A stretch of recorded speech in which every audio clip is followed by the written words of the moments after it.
لو اكتشفنا اللي الفنانين بيقولوا نكت مش مصدقيني، شوفوا الفنان محمد صبحي علي بمظهر وهو بيقول نكته. بس قبل ما اقول نكته اشتركوا في القناه يلا. آه شاب متجوز عايز يخلع من مراته، مش عارف، عايز يروح يقدوله يومين في شرم الشيخ يسترمح مع البنات وكده، ومش عارف يقول لمراته ايه. فراح وصلت له فكرة، فقال لمراته انا ابن خالتي مات.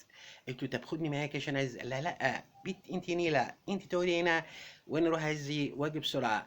اخد بعضه وراح شرم الشيخ على اساس ان هو رايح هذا، فاتفسح واتبسط مية مية. وهو راجع لقى مراته حتى ايديها على خدها، ولا خير يا روحي مالك؟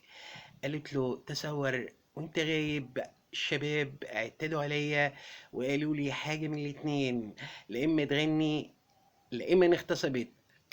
فقال لها يا روحي ويا ترى غنيت لهم اغنية ايه؟ قالت له معقولة يا حياتي هو انا ما عنديش دم؟ ابن خالتك ميت وغني لهم. يلا اعملوا اشتراك في القناة ما تكسلوش عشان هوب تبقوا فوق.